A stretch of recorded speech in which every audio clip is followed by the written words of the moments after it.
Lesson number 6 trigonometric ratios. हम ये बात जानते हैं कि हमारे पास 6 होती हैं trigonometric ratios, sine, cos, tan, cosine और को टेंजेंट, सीकेंट, को सीकेंट। तो इस तरह की टोटल 6 हैं। पहली है साइन, दूसरी है कोसाइन, तीसरी है टेंजेंट, चौथी है को टेंजेंट, फिर है सीकेंट, उसके बाद है को सीकेंट। 3 रेशोज हैं और 3 उसके को रेशोज हैं। उनको हम इस लेसन में डिस्कस करेंगे। Standard position of an angle, ये देखें, ये एंगल की जो होती है स्टैंडर्ड पोजीशन वो क्या होती है? बेसिकली एंगल में 3 होते हैं उसके पार्ट्स। एक होती है उसकी स्टार्टिंग आर्म या इनिशियल साइड, और एक होती है इसके फाइनल आर्म या फाइनल साइड या टर्मिनल साइड या टर्मिनल आर्म, और होता है उसका तीसरा होता है उसका वर्टेक्स। अगर वर्टेक्स ये हमारे पास कोऑर्डिनेट सिस्टम है यानी कि प्लान सिस्टम है, तो अगर वर्टेक्स उसका आ जाए ओरिजिन के ऊपर और इनिशियल आर्म उसकी आ जाए एक्स एक्सिस के ऊपर और टर्मिनल आर कहीं भी लाई कर रही हो, तो ये जो पोजीशन होती है ये कहलाती है standard position of an angle. ये देखें डायग्राम में देखें, ये जो स्काई ब्लू कलर में है वो उसकी इनिशियल साइड है और उसका जो वर्टेक्स है अगर देखा जाए, गौर किया जाए,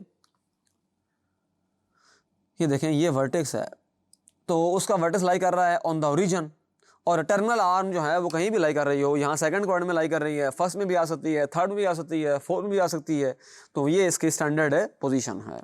तो इसका डेफिनेशन क्या होगी? A general angle is said to be in standard position if it's vertex as at origin and it's initial side is directed along the positive direction of the x axis of the rectangular coordinate system. ये rectangular coordinate system है।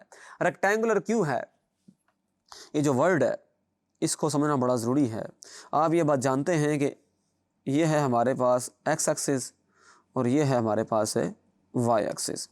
अब कोई भी point इसके अंदर अगर होगा उसके 2 कोऑर्डिनेट्स होंगे, एक्स एंड वाई। वाई जो होगा वो ये वर्टिकल लेंथ होगी और एक्स जो होगा ये हॉरिजॉन्टल लेंथ होगी, और यहाँ पर भी वर्टिकल लेंथ होती है, वो शो करते हैं, और इसके पैरेलल यहाँ, तो ये रेक्टेंगल बनती है बेसिकली। तो कोई भी पॉइंट होगा, क्योंकि प्लेन के अंदर कोऑर्डिनेट सिस्टम के अंदर इन्फिनिट मैनी पॉइंट्स होते हैं, तो हर पॉइंट के अकॉर्डिंग हम एक रेक्टेंगल ड्रा कर सकते हैं, तो इसको कहते हैं रेक्टेंगुलर कोऑर्डिनेट सिस्टम। ये देखें, 2 और more than 2 angle with the same initial and terminal sides are called coterminal angle. ये बड़ा इंपॉर्टेंट कॉन्सेप्ट है और इंटरेस्टिंग भी है। अब 2 एंगल्स को उनको हम कंपेयर कर रहे हैं ऑन द कोऑर्डिनेट प्लेन के अंदर। जरा डायग्राम में देखते हैं। ये देखें, एक है 45 डिग्री, फिर आपने एक रेवोल्यूशन और मुकम्मल किया। जब आप 45 डिग्री में, ये देखें, जब आप 45 डिग्री के अंदर ऐड करेंगे 360 डिग्री, क्योंकि एक पूरा रोटेशन मुकम्मल किया आपने, तो वो क्या बनेगा? देखें, 45 प्लस 360 डिग्री तो आ जाएगा 405 डिग्री। अच्छा, अगर बात की जाए ट्रिग्नोमेट्रिक रेशियोज की, तो साइन की जो वैल्यू होगी 45 डिग्री पर, साइन की जो वैल्यू होगी 45 पे, वही वैल्यू उसकी 405 पर भी होगी। यानी कि ट्रिग्नोमेट्रिक रेशियोज जो होंगी वो इन को टर्मिनल एंगल्स के ऊपर सेम वैल्यू रखती होंगी, तो ये कहलाते हैं को टर्मिनल एंगल। इसको पढ़ने का जो मकसद है वो यही है कि हमने इसको ट्रिग्नोमेट्रिक रेशियोज में अप्लाई करना है। अच्छा, अब ये तो आपने किया था कि 45 डिग्री था, उसी डायरेक्शन में आपने 360 डिग्री मूव किया था। अगर मैं वहीं से उल्टी डायरेक्शन में मूव करूं फिर क्या होगा? फिर 45 डिग्री में से हम माइनस करेंगे, फिर जो 45 डिग्री है उसमें से माइनस करेंगे 360 डिग्री, तो वो बनेगा -315 डिग्री। तो -315 डिग्री भी 45 डिग्री का को टर्मिनल एंगल होगा। ये देखें, 45 degree and 405 degree are the coterminal angles, और 45 degree and -315 degree are also the coterminal angle. वजह ये है कि 45 डिग्री और 405 डिग्री की बात की जाए तो 45 डिग्री की जो इनिशियल साइड है और जो 405 डिग्री की जो इनिशियल साइड है वो दोनों सेम है, और उनकी जो टर्मिनल साइड है, जो फाइनल साइड है, वो भी सेम है। ये बात इंपॉर्टेंट है। टू और more than two angle with the same initial and terminal sides are called coterminal angle. अगर सेम साइड्स नहीं होंगी तो वो को टर्मिनल नहीं होंगे। जैसे 45 डिग्री में 179 डिग्री ऐड कर दिया जाए, फिर क्या आंसर आएगा देखें, 45 डिग्री प्लस 179 डिग्री, तो ये आएगा 224। 224 जो है और 45 डिग्री, ये दोनों को टर्मिनल एंगल्स नहीं हैं, क्योंकि इनकी इनिशियल साइड्स और टर्मिनल साइड्स आपस में सेम नहीं हैं। जब सेम होंगी को टर्मिनल एंगल, जब सेम नहीं होंगी नॉट को टर्मिनल एंगल। अच्छा, डायरेक्शन की बात जब की जाए तो पॉजिटिव डायरेक्शन में मूव करेंगे, जब काउंटर क्लॉकवाइज कुछ चीज़ ऐड करेंगे तो वो भी ज़ाहिर सी बात उसमें ऐड करना पड़ेगा। लेकिन देखा आपने, जब हमने उल्टी डायरेक्शन मूव किया तो माइनस करना पड़ा, तो 45 डिग्री और -315 डिग्री भी दोनों को टर्मिनल एंगल्स हैं। ये बड़ा सिंपल कॉन्सेप्ट है इसका। ये देखें,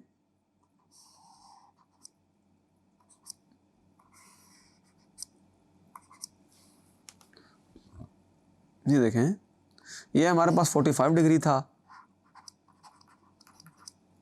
और हमने ये किया कि इसमें और ऐड कर दिया 360 डिग्री और ऐड कर दिया इसके अंदर।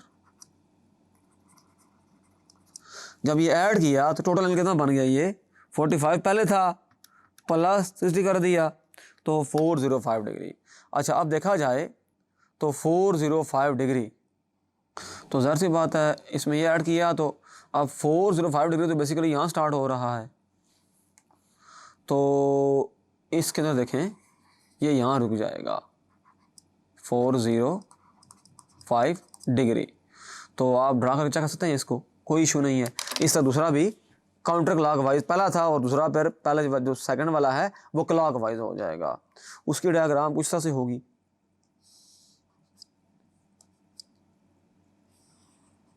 ये देखें, ये 45 डिग्री था, आपने इसमें ये ऐड कर दिया, इधर से मूव करेंगे तो -360 डिग्री ऐड किया आपने, और जब इसको मेजर करेंगे यहाँ से, तो यहाँ से लेकर यहाँ तक ये बनेगा -315 डिग्री। यानी कि दोनों की जो इनिशियल आर्म है वो सेम है और जो टर्मिनल आर्म है वो भी सेम है। इनिशियल आर्म और टर्मिनल आर्म को आपने माइंड में रखना है। अच्छा, नेक्स्ट जो कांस्टेंट है हमारे पास, जो हमारे पास कॉन्सेप्ट है नेक्स्ट जो है, some standard angles are shown in the following figure. अच्छा, स्टैंडर्ड एंगल क्या होता है? स्टैंडर्ड एंगल ये बेसिकली ये जिसकी इनिशियल आर्म और फाइनल आर्म जो है वो आपके सामने हो। इनिशियल आर्म जो है वो पॉजिटिव एक्स एक्सिस के ऊपर हो और जो फाइनल आर्म है उसके पहले की देखें, जो पहले डायग्राम है इसके फर्स्ट क्वाड्रेंट के अंदर है, इसके सेकंड में चली गई, इसकी थर्ड में चली गई और इसके फोर्थ में चली गई। एग्जांपल्स हैं। अच्छा, कॉन्सेप्ट ऑफ क्वाड्रेंट का हम पहले भी जिक्र कर चुके हैं। ये देखें, ये बड़ा सिंपल सा है।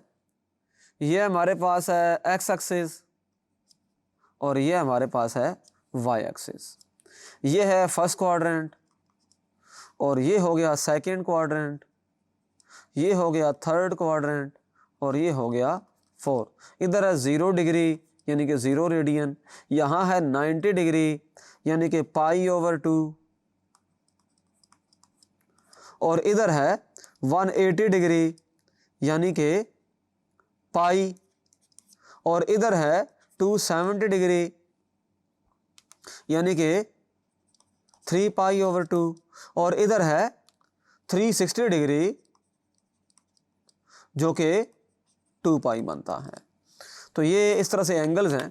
तो ये फर्स्ट क्वाड्रेंट में कोई एंगल अगर 0 से बड़ा होगा, 90 से छोटा होगा तो वो लाई करेगा फर्स्ट क्वाड्रेंट में। कोई एंगल जो 90 से बड़ा होगा बट 180 से छोटा होगा वो लाई करेगा सेकंड क्वाड्रेंट में। कोई ऐसा एंगल जो थर्ड क्वाड्रेंट में लाई करेगा तो लाजमी तौर पे वो 180 से बड़ा होगा बट 270 से क्या होगा, छोटा होगा। कोई भी एंगल फोर्थ क्वाड्रेंट में लाई करने के लिए कंडीशन क्या है कि वो 270 से बड़ा होना चाहिए और 360 डिग्री से क्या होना चाहिए, छोटा होना चाहिए।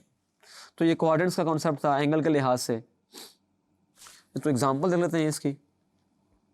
जैसे 15 डिग्री है तो ये लाई करेगा फर्स्ट क्वाड्रेंट में अच्छा 127 डिग्री है तो ये लाई करेगा सेकंड क्वाड्रेंट में। अच्छा 250 डिग्री है तो ये लाई करेगा थर्ड क्वाड्रेंट में। अच्छा 315 डिग्री है तो ये लाई करेगा फोर्थ क्वाड्रेंट में। ये फिलहाल हम काउंटर जो क्लॉकवाइज है उसकी डायरेक्शन पे मूव कर रहे हैं। काउंटर क्लॉकवाइज भी डायरेक्शन हो सकती है, तो अगर उल्टा मूव करेंगे तो आप जानते हैं कि इधर हमारे पास है इनिशियल लाइन और ये है उसकी वाई एक्सिस वर्टिकल लाइन, ये हॉरिजॉन्टल लाइन है। तो जब मूव करेंगे तो इधर आएगा एंगल, फॉर एग्जांपल ये तो 0 डिग्री है तो यहाँ -90 डिग्री हो जाएगा, ये -180 डिग्री हो जाएगा, -270 डिग्री हो जाएगा और -360 डिग्री हो जाएगा।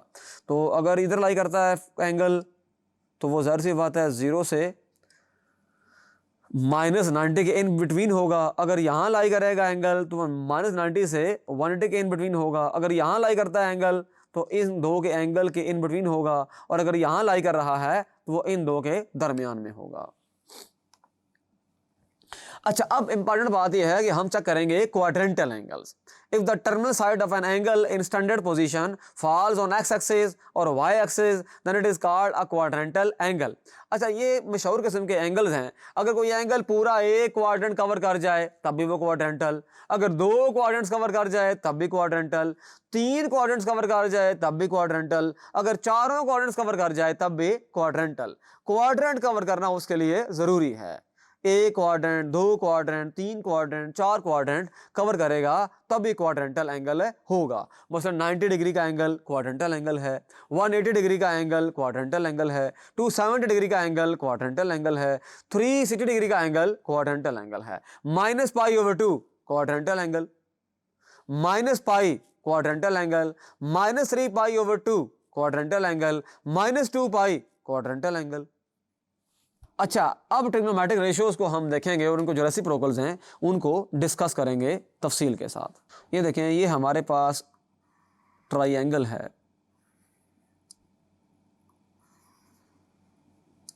ये एंगल है थीटा। सपोज कर लेते हैं ये हमारे पास है हाइपोटेन्यूज, ये है उसका बेस और ये है उसका परपेंडिकुलर। वजह यह है कि ये थीटा हम कंसिडर कर रहे हैं। तो पहली जो होती है रेशियो उसे कहते हैं साइन थीटा, वो होती है परपेंडिकुलर ओवर हाइपोटेन्यूज। अच्छा, कॉस थीटा क्या होता है? Base over hypotenuse. और जो टेन थीटा होता है परपेंडिकुलर ओवर बेस होता है। अच्छा, अब साइन थीटा का जो उलट होगा वो होगा कोसेकेंट थीटा। अगर साइन थीटा हमारे पास है परपेंडिकुलर और हाइपोटेन्यूज तो जो कोसेकेंट थीटा होगा वो हो जाएगा हाइपोटेन्यूज ओवर, ये डायग्राम में देख लें। देखें, अगर परपेंडिकुलर ओवर हाइपोटेन्यूज है साइन तो हाइपोटेन्यूज परपेंडिकुलर क्या हो जाएगा? कोसेकेंट। अगर बेस ओवर हाइपोटेन्यूज है कोसाइन तो हाइपोटेन्यूज ओवर बेस क्या हो जाएगा? सीकेंट, उसका उलट। तो सीकेंट थीटा जो होगा वो कॉस का उलट हो जाएगा, तो वो हो जाएगा हाइपोटेन्यूज ओवर बेस। और जो कॉट थीटा है वो देखें, टेन क्या था? परपेंडिकुलर ओवर बेस, तो ये बेस ओवर परपेंडिकुलर हो जाएगा। ये सिंपल है। तो हमने ये बात याद रखनी है कि साइन थीटा और ये होता है 1 ओवर कोसेकेंट थीटा, और जो कोसेकेंट थीटा होता है ये होता है 1 ओवर साइन थीटा, और जो कॉस थीटा है ये होता है 1 ओवर सीकेंट थीटा, और जो सीकेंट थीटा है ये होता है 1 ओवर कॉस थीटा, और जो टेन थीटा है ये होता है 1 ओवर कॉट थीटा, और जो कॉट थीटा है ये होता है 1 ओवर टेन थीटा। साइन का जो रेसिप्रोकल है वो है कोसेकेंट, कोसेकेंट का जो रेसिप्रोकल है वो है साइन, कॉस का जो रेसिप्रोकल है वो है सीकेंट, सीकेंट का जो रेसिप्रोकल है वो है कॉस। अच्छा, tan का जो रेसिप्रोकल है वो है cot, cot का रेसिप्रोकल क्या है, tan, ये दोनों आपस में रेसिप्रोकल्स हैं। अच्छा, इसमें तो ये यहाँ पर लिखा हुआ है, ये बात भी आपने माइंड में रखनी है कि अगर साइन थीटा को उसके रेसिप्रोकल से मल्टीप्लाई करेंगे तो आंसर हमेशा 1 आएगा। जिस तरह 5 को मल्टीप्लाई किया जाए 1/5 से तो आंसर 1 आता होता है, इसलिए x को मल्टीप्लाई किया जाए 1/x से तब भी 1 आता होता है। अच्छा, cos को मल्टीप्लाई करेंगे जब सीकेंड के साथ तो तब भी आंसर है 1। tan को मल्टीप्लाई करेंगे cot के साथ तब भी आंसर है 1 आएगा। ये बड़ी सिंपल सी बात थी।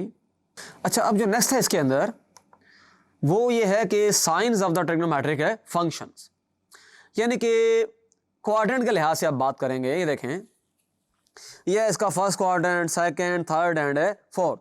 अच्छा, अगर थीटा लाई करता है फर्स्ट क्वाड्रेंट में तो उसके जितने भी 6 के 6 जो ट्रिग्नोमेट्रिक रेशियोज हैं वो सारे के सारे उनकी जो वैल्यू होगी वो पॉजिटिव होगी। आसान अल्फाज में फर्स्ट क्वाड्रेंट में साइन, कॉस, टेन, सीकेंड, को सीकेंड, को टेंजेंट, ये सारे के सारे हैं पॉजिटिव। सेकंड क्वाड्रेंट में